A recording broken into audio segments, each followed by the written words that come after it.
Imagine you're building a city for 1 million people. Fully guarded prison on the planet. 3 men vanished from their cells, leaving behind dummy heads made of papier-mâché with real human hair glued on top. Frank Morris, John Anglin, Clarence Anglin.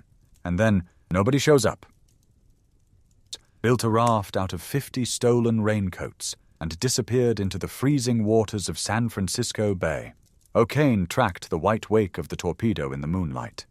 6 seconds. 10. The torpedo was running true toward its target, a damaged transport. And then the impossible happened. This is $300 billion in debt hanging on a single company. This is 70% of every Chinese family's savings frozen in concrete. This is 20 million people paying mortgages for apartments that don't exist. From Harlem, known as Bumpy.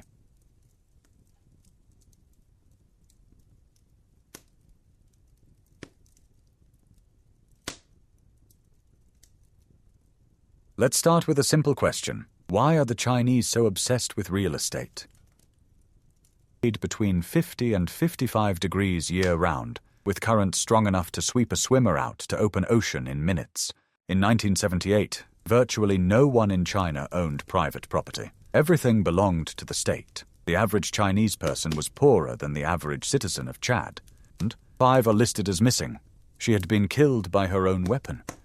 In 1954, a new inmate arrived on the island, Ellsworth Raymond Bumpy Johnson, 49 years old, convicted of conspiracy to sell heroin, 15-year sentence. The stock market? Unstable. The Chinese remember the 2015 crash. Bank deposits? Interest rates below inflation. Cryptocurrencies? Banned. Mind destroyed by syphilis. Robert Stroud, the Birdman of Alcatraz, spent 17 years in solitary confinement. That leaves one option, real estate, and this is where the magic begins. Who controlled every illegal operation north of 110th Street. Numbers rackets, speakeasies, heroin, prostitution. If you wanted to open anything in Harlem, legal or not, you went to see Bumpy first. But what made Johnson truly dangerous wasn't violence, it was intelligence. People stopped buying apartments to live in. They started buying apartments to store money, like gold bars only made of concrete. But something most criminals didn't. Real power isn't the ability to kill. It's the ability to make others do what you need them to do. The result? 70% of Chinese household wealth is in real estate. In the US, 35%. The Chinese literally walled up their savings. Part 2, the network.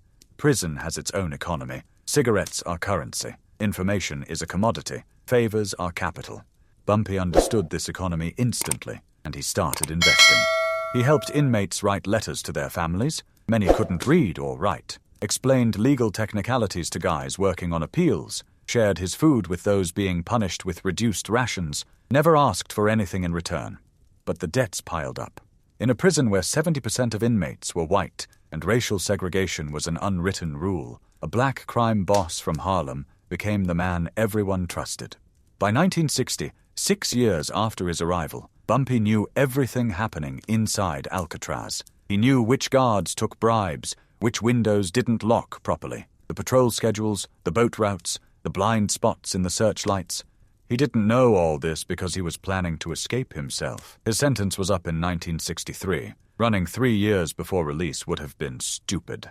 But knowledge is currency, and Bumpy Johnson never missed a chance to build up capital.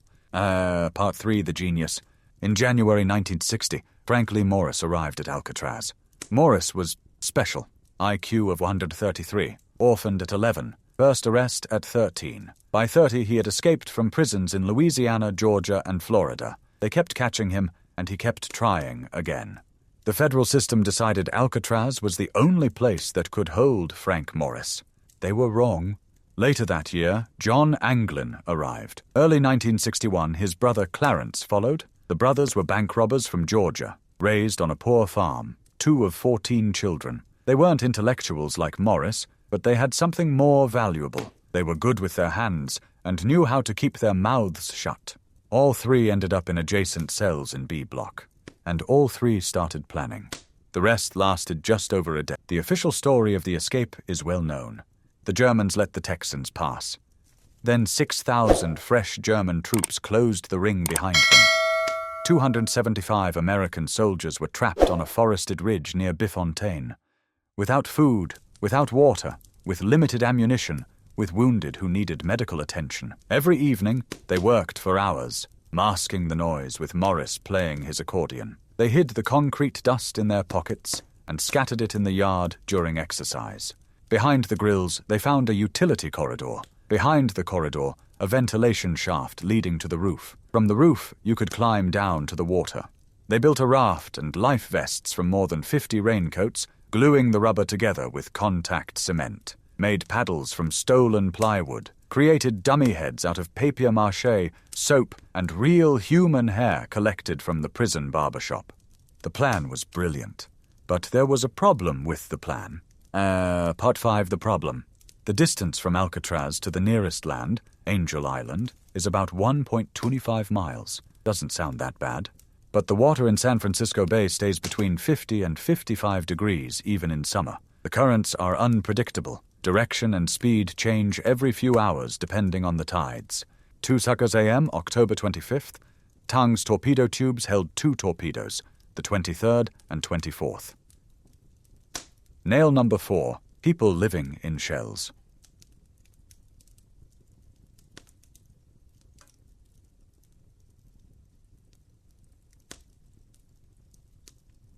Let me tell you about Ms. Chu.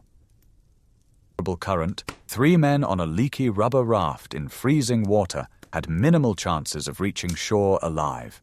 Ms. Chu lives in her apartment and made a circle. But she has no choice. She paid everything she had for this apartment. In China, a man without an apartment is not marriage material. This isn't a joke. The bride's parents demand proof of property ownership before giving their blessing. Now imagine, you took out a mortgage. You've been paying every month for 3 years now, and your apartment doesn't exist. Construction stopped. The developer went bankrupt. The cranes are idle. The site is overgrown with weeds. And you keep paying.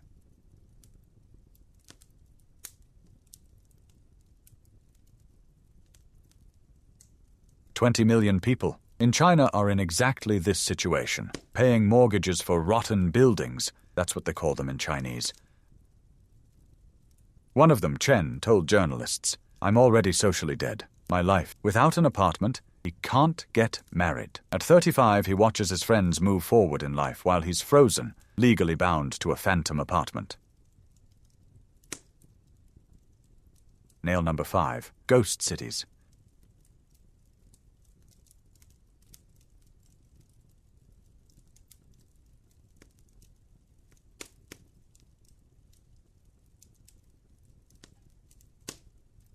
Now let's take a little trip.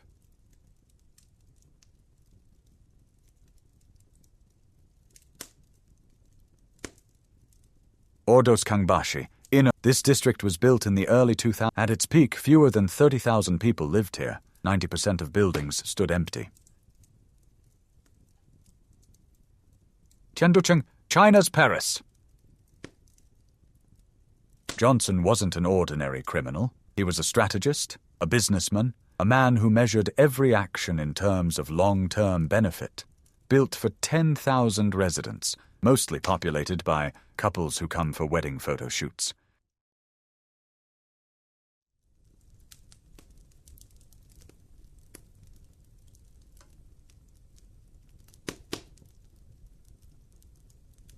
Tang was sinking stern first. $30 billion in investment. Skyscrapers modeled after New York. A high-speed rail line to Beijing.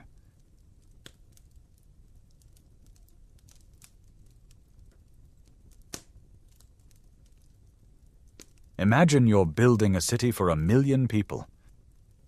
75% of office space sits empty. Many buildings were never completed. 3 men vanished from their cells, leaving behind dummy heads made of papier. State guest mansions, 260 European-style villas in the suburbs of Shenyang. And then, nobody shows up. Built a raft out of 50 stolen raincoats and disappeared into the freezing waters of San Francisco. Marble floors, crystal chandelier. Today, Local farmers grow vegetables. By various estimates, China has 65. Meanwhile, Tang had settled on the bottom. Depth, 180 feet, 55 meters. The boat lay at an angle of about 45 degrees. Bow up. In June 2023, youth unemployed. Not a single body was ever found. Not a single piece of clothing. Not a single part of the raft, except for a small fragment discovered on Angel Island, exactly where the escapees had planned to go.